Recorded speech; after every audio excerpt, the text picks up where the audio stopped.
Hey everyone, I'm working on this drawing of a Bernese mountain dog puppy and it's going pretty well. I'm using mixed media. I'm using some pastels and colored pencils and charcoal pencils. Right now I'm using a charcoal pencil to draw some of these darker areas. And I wanted to talk a little bit about drawing fur. I only have a couple of quick tips. The first tip has to do with drawing in the direction of the fur.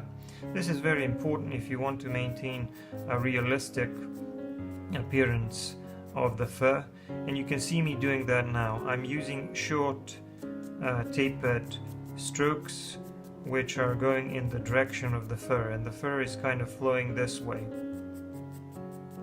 Obviously I won't be trying to draw every single hair, but when I blend it out later with a brush, it will get more volume and it will look softer and more realistic. Now if I move on to this area here, you can see that the hair looks a little more fluffy here and a little more messy because it's growing in different directions on his ear.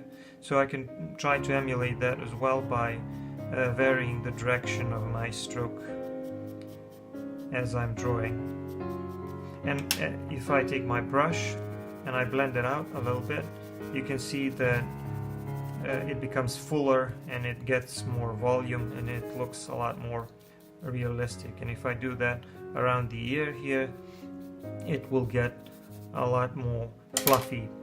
So that's the first tip. The other tip has to do with the length of your stroke. So you not only have to worry about the direction of your pencil strokes, you also have to worry about the length, because the length of the fur varies in different parts of the face. Around the snout it tends to be shorter, and then it tends to grow longer as you move further down the puppy's head, especially around the ears. So you need to try to emulate that by varying the length of your stroke, by starting with shorter strokes around here and then making the strokes longer as you progress. So those are the tips that have to do with drawing the texture of the fur. The final tip has to do with value.